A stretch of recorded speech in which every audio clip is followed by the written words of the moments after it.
Good morning, I'm Maiki Oreta, and you're watching Business 360, where we break down the numbers, connect the dots, and give you the developments and the insights you need to navigate, adapt, and lead. Let's dive right in. U.S. President Donald Trump is not yet finished with his trade war as he imposes a 50% tariff on copper imports. The country's gaming regulator opposes calls for a total ban on online gambling.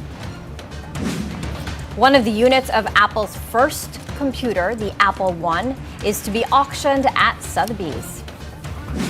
And later on in the show, we'll speak to Shem Garcia of the League of Corporate Foundations. We'll find out why corporate foundations are no longer just doing good. They're driving strategy, impact, and long-term value through environmental, social, and governance initiatives. U.S. President Donald Trump doubles down on his global trade war, imposing a 50% tariff on imported copper to boost domestic supply of the critical metal. Copper is essential to electric vehicles, military tech, and smart devices, which means the impact goes global. Supply chains from China to Chile could feel the squeeze, and Filipino exporters of electronics and auto parts may get caught in the crossfire. Trump also threatened a 200% tariff on drug imports, saying it could be delayed by a year. The uncertainty shook U.S. pharma stocks and rattled medical suppliers worldwide. Trading partners, including those in Southeast Asia, are now rushing to contain the fallout after Trump extended his deadline from July 9 to August 1st. Let's check on how global markets reacted overnight as U.S. President Donald Trump intensified his trade war. Wall Street ended mixed after Trump announced a massive 50% tariff on imported copper, a strategic move to boost U.S. supply of the critical metal used in EVs, weapons, and smart tech. The announcement sent U.S. copper prices soaring over 12%, raising concerns across global supply chains, including the Philippines, which exports copper ore and electronics components. I think that the administration is losing some of the threat as they continue to show that they're willing to bend the rules, and they're not standing hardline on these deadlines because they realize that these tariffs would be bad for the economy, not great for America. And as a result, the threats are not having the intended effect on the countries that they're intended to target. The Dow slipped 0.4%, the S&P 500 lower by 0.1%, and the Nasdaq ended flat with a slight uptick. Now, Europe closed higher. London's FTSE climbed 0.5%. Germany's DAX up by 0.6%, and France's CAC 40 higher by 0.6%. Talks between the Philippines and the U.S. on tariffs are, quote, in a good place. That's the assurance from Palace Press Officer Claire Castro. But Frederick Go, Special Assistant to the President for Investment and Economic Affairs, has yet to receive any official communication from the United States regarding changes to the current 10% tariff on Philippine goods. Castro says both countries have agreed to cooperate on the Philippines' economic development. The White House recently announced an extension, giving countries until August 1st to negotiate deals aimed at reducing or removing tariff and non-tariff barriers on U.S. goods. Philippine foreign reserves edge higher in June, a sign that the country's external position remains resilient amid global uncertainty. The BSP reports gross international reserves rose to $105.3 billion, slightly up from May's $105.2 billion. The increase came from national government deposits in foreign currency, plus returns from the BSP's offshore investments. Now, why does this matter? Well, reserves are a key buffer used to pay for imports, service debt, and stabilize the peso during volatile times. With Trump's tariff shocks and global markets on edge, a strong GIR gives the Philippines a little more room to maneuver. Now, there's more positive momentum. Manufacturing output picks up speed in May, signaling broadening industrial recovery. Data from the Philippine Statistics Authority shows the volume of production index, or VOPI, rose 4.9% year on year. Now, that's faster than the 4.3% growth in April and higher than the 4.2% recorded in May of last year. The Philippine Statistics Authority attributes the growth to stronger food production, a key driver for domestic consumption and exports. The latest uptick comes amid a global slowdown, giving manufacturers and investors a shot of confidence heading into the second half. Philippine bank lending picks up pace, but most of the action is on the consumer side. Overall credit grew 11.3% year-on-year in May, driven by a 23.7% jump in salary, auto, and credit card loans. Corporate borrowing, however, cooled to 10.2% as real estate and retail demand weakened. Money supply rose 5.5% to 18.4 trillion pesos, which is a slight deceleration from April. Net foreign assets shrank 4.6% as the peso gained ground against the US dollar. The BSP says it's closely watching these liquidity trends to keep money conditions stable. Now, on another front, the fight over online gambling in the Philippines is heating up, and PAGCOR is pushing back.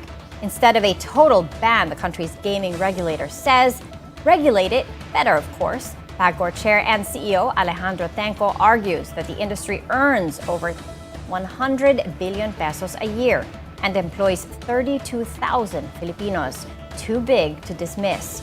He warns that shutting it down entirely won't solve the problem, but stronger rules just might. Now, this debate matters because it's not just about morality, it's about money, jobs, and how the Philippines defines responsible growth in the digital age.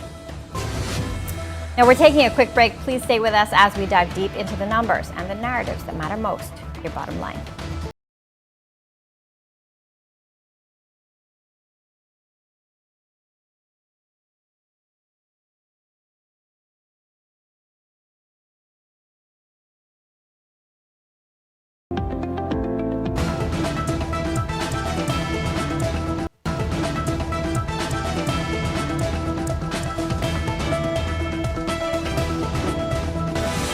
Welcome back. Let's check on how Asian markets are doing this Wednesday morning. Let's take a look right now. Here in Asia, the Nikkei 225 is flat, trading to the downside with a slight downward bias, down by less than 0.1%. Hong Kong's Hang Seng Index is down by much more, down by 0.9%. Shanghai's Composite is going the other way, higher by 0.2%. And Singapore's Straits Times Index higher by 0.2%. Here at home, Philippine shares extended gains for a second straight day Wednesday, boosted by dovish BSP signals and a temporary reprieve from U.S. tariffs. PSE index rose 0.1% to 64.34 as investors welcomed extended U.S. tariff talks and priced in another possible rate cut from the BSP. June inflation also came in at just 1.4%, still below the BSP's target band, boosting those expectations for a rate cut. Now, volume hit 1.1 billion shares, while value turnover slipped slightly to 6.96 billion pesos. Foreign funds turned net sellers, unloading 168 million pesos worth of shares. Now, in the near term, analysts see the market moving sideways ahead of the second quarter earnings and fresh signals from the BSP. With inflation still below target and the tariff deadline pushed to August, there is room for another rate cut, but volatility may return as foreign flows stay choppy and Trump's next trade move looms. Now let's check on how equity markets in our own country are doing right now here in the Philippines. As of 10:15 this morning, the main gauge is trading to the upside, higher by 0.4% to 64.57. Broader all shares index up by about as much, up by 0.4% as well. Out of the sub-indices, the financials and the property counters are currently bucking the market's uptrend. A lot of the gains are from the services counter, which is up by about 2.5% in early trade. Volume stands at 198 million shares, valued at a little over 1 billion pesos. Market breadth is positive, decidedly positive, with 77 advancers, 46 decliners, and 51 stocks unchanged. Taking a look at the currency markets, the peso opened weaker at 56.55 to the dollar, down from its previous close of 56.35. Now, profits still matter, but they're no longer enough. From supply chains to stock listings, environmental, social, and governance or ESG metrics are reshaping how businesses are judged. Here in the Philippines, the pressure is rising. New SEC rules, ESG-linked capital, global partners demanding more accountability, It's no longer just about compliance, it's about competitiveness. Today on Business 360, we cut through the buzzwords. What does ESG really look like on the ground? What's driving the shift from checklist CSR to strategic action with measurable results? And how can corporate foundations, often seen as side projects, drive core business value? Joining us now is Shem Garcia, the chairperson of the League of Corporate Foundations and the executive director of Vivant Foundation. Hi, Shem, and welcome to Business 360. Thank you for having me, and good morning. Okay, so it's not just about profits, it's about how these profits are made, Shem. Can you walk us through ESG 101? What is ESG and why is it so important now?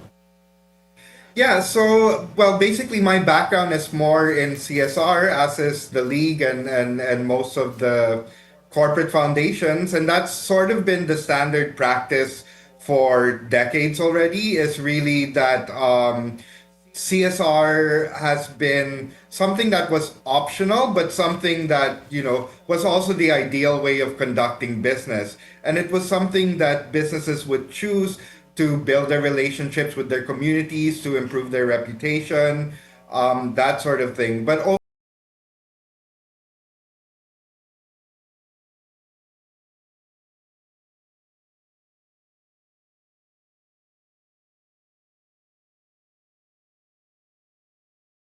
is beneficial not just to shareholders but to stakeholders, and it considers its impact on the environment as well as its impact on society. Now, whereas CSR has been primarily qualitative in the way that it looks at its results by talking to the communities and really seeing how the programs have been affecting them, ESG really aims to measure. And really, a lot of these different formats of measuring ESG are what we're looking at when we look at sustainability reporting, which, as you mentioned, is now required of publicly listed companies since 2023. And of course, what becomes required for publicly listed companies becomes the standard for other companies, especially when you are looking not just at reputation, but in forms of investment, whether public investment through the stock exchange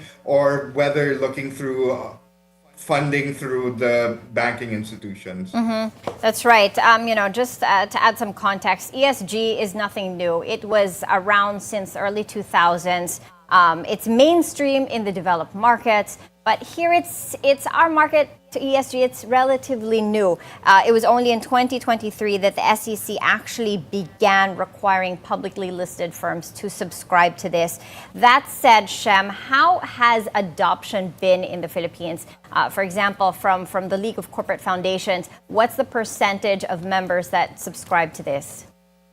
I would say, we haven't put it as a question in our annual survey, but just from talking to other members, everyone is basically incorporating ESG in how they do CSR, and everyone is incorporating the CSR projects that they've already done into their sustainability reporting and using ESG measurement frameworks to see the success of the projects that we implement. In fact, 2 years ago, how to integrate the CSR into ESG and sustainability reporting was the theme of our annual conference. And out of that conference, we created a new course in the CSR Institute, wherein those from corporate and those from the corporate foundations take the course together in order to coordinate how to integrate the outcomes of the CSR projects into the ESG reporting. Talking about how to marry CSR with ESG. Again, CSR was voluntary. ESG is mandatory. How are you marrying both? And what does ESG look like in practice today? ESG in practice is really taking what's already there and it's measured it. Just when it comes to one example, which is carbon emissions, it wasn't really measured before, but there's always been carbon emissions for any company. But then ESG provides a framework for which to measure those carbon emissions, but also, with it looks at these different tools of how to offset, whether that's tree planting or energy efficiency measures in factories. So, like going back to the tree planting example, reforestation has been a project of companies since the 70s and 80s, and it was largely measured in how many trees were planted. Whereas in the past couple of decades, it shifted from how many trees are planted to how much carbon is offset by what you've planted. And also, it considers the type of planting that's being done. For example, mangrove restoration, of course, contributes more to reducing the carbon footprint because mangroves naturally absorb more carbon. Yeah, and any idea, especially in the new ones, they have skeptics. For those that still see ESG as a cost center, especially when margins are tight, what would you like to say to them?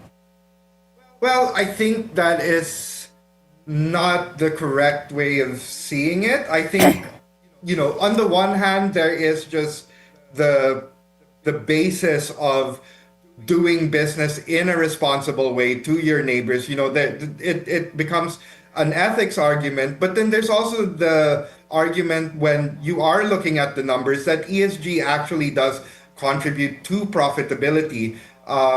There's a mention of things being tight sometimes, but a lot of the time you have to make an investment to see the returns further down the line. The theme for our conference this year was diversity, equity, and inclusion, which is currently being attacked by certain factors in the West. But we've also seen the information primarily from the West. We need more in the Philippines and in Asia more broadly. But we've seen that companies that practice diversity, equity, and inclusion among their workforce, among their leadership, perform better financially because you have contributions of ideas from people of differing backgrounds that might not occur if you have a culture that is monolithic. Okay, that said, Shem, when as companies push to comply with sustainability reporting, do they have to create new teams just to monitor this, just to make ESG happen? How are companies implementing ESG? Are they creating new positions around it? Is it a new department or is it tucked in somewhere else? What are the best practices? Well, I think new relatively. Of course, there have been some that have been practicing ESG longer, usually the local offices of international companies. But sorry, I lost. Sorry, can you repeat that one again? Okay, are companies creating ESG teams in the Philippines? What are the best practices as people try to build capacity to accommodate this new requirement by the SEC? Yeah, a lot of it is teams that already existed, although those are also relatively new as well, such as in risk. A lot of the time sustainability puts back into risk because, of course, ESG plays into risk as well, such as environmental risks and your ability to operate when floods happen because of climate change or typhoons, which happen more frequently here in the Philippines. So sometimes it gets integrated into that. And there is definitely an expense in the monitoring of it, definitely for CSR as well, because there's more monitoring and evaluation required. That becomes a larger expense. But also at the same time, there are coming tools where you're not really just doing it on your own. For example, last year, our conference theme was about technology in CSR and ESG. And one of those technologies, of course, is AI. I think a lot of the public knows AI primarily for making, videos and pictures and going into the art side. But those in the business community, see AI as a tool, not just for the fun stuff, but a lot of these in measuring, AI can measure and calculate a lot faster than a human being. And okay, Shem, last two questions. Who are the Yeah. ESG trailblazers in the Philippines that we should look up to? I think it depends on the field. Because of course there's the E, there's the S, and there's the G, and even within each of those fields, there are different factors. So with the social, there is the work they do immediately with the community, but then one of the social aspects as well is how diversity, equity, and inclusion is incorporated into the workplace.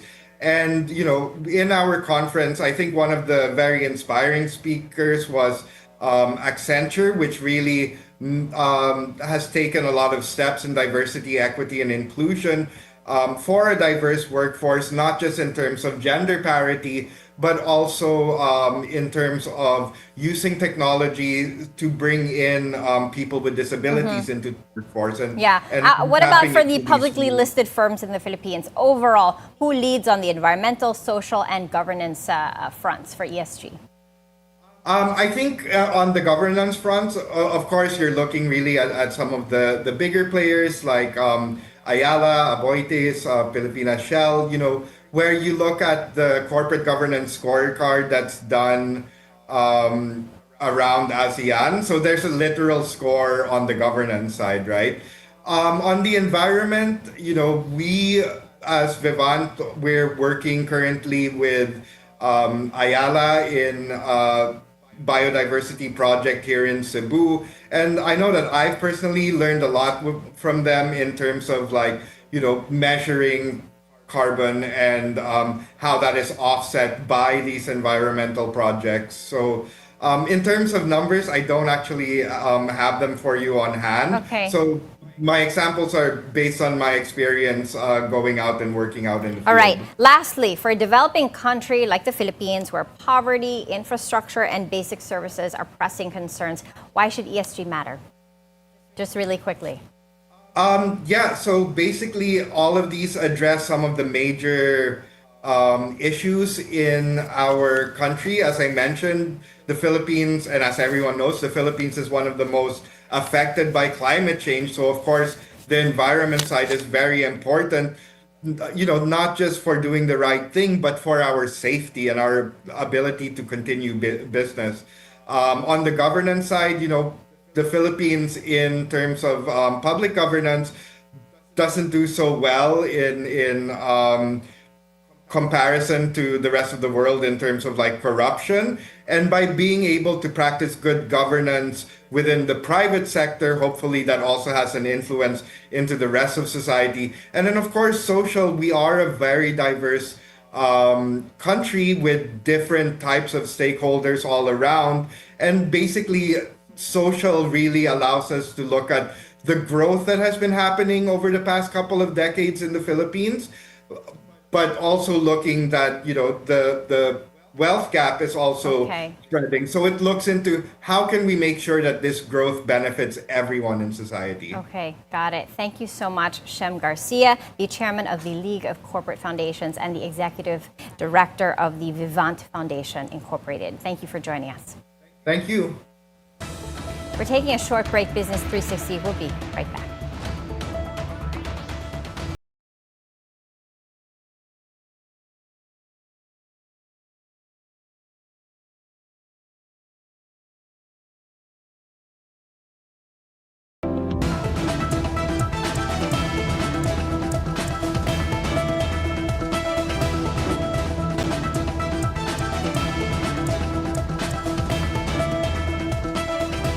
Welcome back. Philippine authorities are launching a widening crackdown on agricultural smuggling, with criminal charges set to hit around 100 individuals and 20 companies. Agriculture Secretary Francisco T. Laurel Jr. says company presidents lead the list, facing possible jail time for violating multiple Philippine laws. Many of these shipments came from China, prompting plans to seek official cooperation from Beijing. T. Laurel says this is just the beginning as the government moves to crush food smuggling that's been distorting supply prices and trust in the system. But just as he leads the charge against food smuggling, Agriculture Secretary Francisco T. Laurel Jr. is temporarily stepping back from duty. Laurel is scheduled to undergo a long-deferred medical procedure in Hong Kong, postponed since he joined the cabinet in November of 2023. He says, however, that the work doesn't stop and assures the public that he will continue to monitor developments while abroad. Laurel also made the announcement public to prevent speculation over his absence from the Department of Agriculture's events. Agriculture Undersecretary Roger Navarro will serve as the officer in charge during his medical leave. As the agri-sector grapples with smuggling and supply issues, one Filipino food giant is bucking the trend with strong regional growth. Del Monte Philippines is on a roll, posting a 14% sales surge, even as its U.S. counterpart struggles through bankruptcy amid a weak consumer environment. Under the leadership of NutriAsia's Butch Campos, the company raked in 44.2 billion pesos in sales for fiscal year 2020-25, driven by robust exports to China, Japan, and South Korea. International sales rose 22% to 19.5 billion pesos, with fresh pineapples capturing over half the market share in North Asia. Domestic demand also held strong, pushing local sales to 21.4 billion, up 6% from last year. While the U.S. arm faces restructuring and potential asset sales, Del Monte Philippines is proving that innovation, operational discipline, and consumer savvy can still deliver results even in a tough market. As political noise builds, public perception is hardening around the Senate's role in the impeachment case against Vice President Sara Duterte. A new SWS survey shows that 44% of Filipinos believe that the Senate is deliberately delaying the start of the impeachment trial. Only 25% think there's no delay, while the rest are either undecided or admit that they don't know enough about this. When asked about the merits of the case, 42% oppose the impeachment complaint, while 32% agree with it. The rest remain on the fence. But awareness is still a factor. 41% of the respondents only heard about the issue during the survey itself.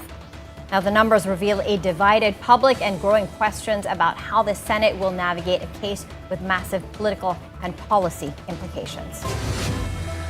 On another front, from domestic politics to diplomatic tensions, Manila is pushing back after Beijing slaps a travel ban on former Senator Francis Tolentino.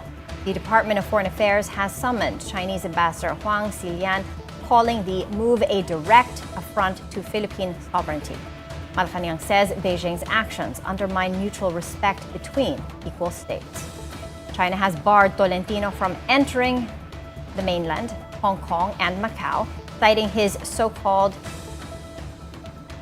bad conduct on China-related issues.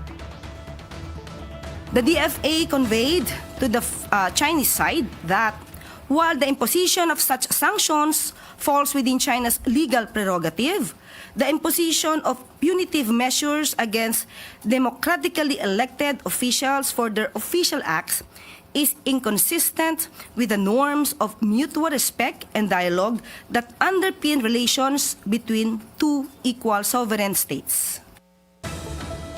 The DFA stresses that elected officials like Tolentino have a mandate to probe national security threats, including reported Chinese spying operations. Tolentino has also backed legislation asserting Philippine rights over disputed waters in the West Philippine Sea. The department reminded the ambassador that as a democracy, the Philippines values freedom of expression. In the Philippines, adherence to the constitutional separation of powers among the three branches of the government, it is the mandate of senators and other elected officials to inquire on matters of national and public interests. The department remains committed to addressing differences through diplomacy and dialogue, and looks forward to continued constructive engagement with China to promote mutual understanding. The escalation comes amid fraying ties between Manila and Beijing, with potential ramifications for trade, investments, and regional stability. Now, another possible break in the missing sabungeros case as a potential witness comes forward with explosive claims. In an exclusive interview with the Bilyonaryo news channel, former Sabong agent and Calamba City Councilor Arvin Mangyat says he survived an assassination attempt in 2021 and claims businessman Atong Ang was behind it. June 29 ng madaling araw, mahigit alauna ng madaling araw, 1 a.m. Galing ako sa office ko sa bayan, pauwi. Tapos nagsosolo lang ako na akong driver. Ayun, may humarang sa akin na dalawang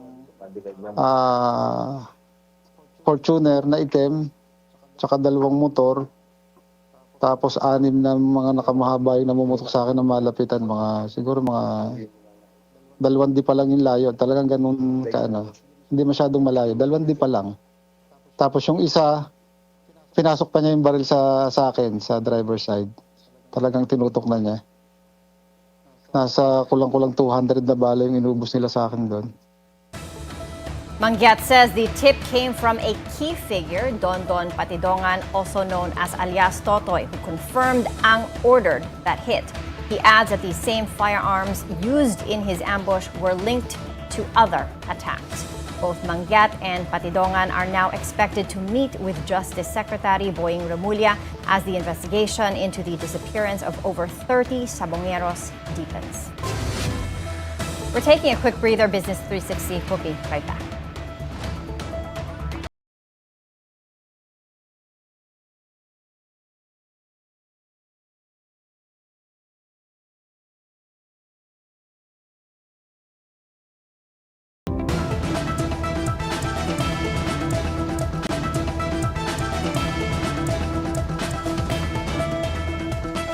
Welcome back. Japan's Prime Minister Shigeru Ishiba calls U.S. President Donald Trump's 25% tariff on Japanese imports truly regrettable.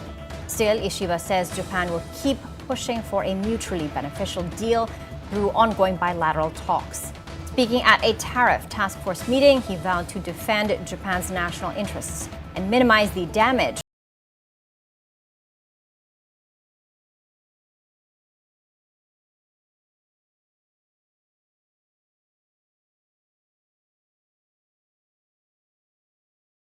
that retaliates against the United States. Now, Japan isn't the only Asian economy facing pressure. Thailand, also hit with U.S. tariffs, isn't backing down either. It's moving to aggressively salvage trade ties. Thailand got slapped with a 36% duty, a big hit, given the U.S. is its top export destination. And for the world's second largest rice exporter, the damage could be very sharp. The Thai Rice Exporters Association says U.S. demand could drop by as much as 20%.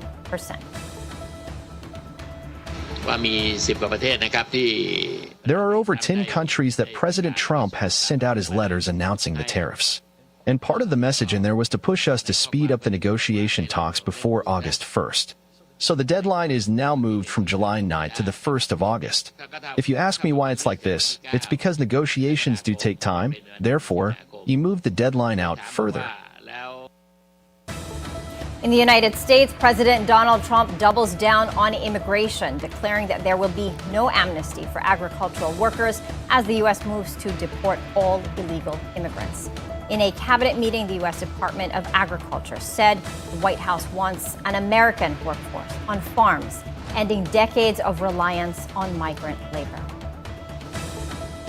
But obviously this president's vision of no amnesty, mass deportation continues, but in a strategic way, and then ensuring that our farmers have the labor that they need. Secretary Chavez-Durimer has been a leader on this. Obviously this comes out of the Labor Department, but moving toward automation, ensuring that our farmers have that workforce and moving toward an American workforce. Agriculture Secretary Brooke Rollins also warned that foreign ownership of U.S. farmland, especially by Chinese firms, is now a massive national security issue. 26 states have already banned or limited foreign land ownership.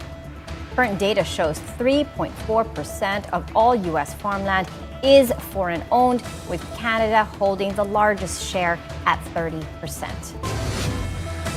And from a hardline policy to a piece of tech history that has helped shape a more open and connected world. An original Apple I computer built by Steve Jobs and Steve Wozniak in a California garage back in 1976 is hitting the auction block in New York. Just one of 50 units hand-assembled by the Apple founders. This machine is fully operational, a rarity among the few survivors. Sotheby's expects it to sell for between $400,000 to $600,000, but says that's a conservative estimate. The Apple One will be featured in the auction house's Geek Week sale running until July 17. This is one of the first 50 Apple One computers that Steve Jobs and Steve Wozniak hand-built in Steve Jobs' mom's garage. This is the first product put out by Apple Computers. It's what launched the company, what changed the world.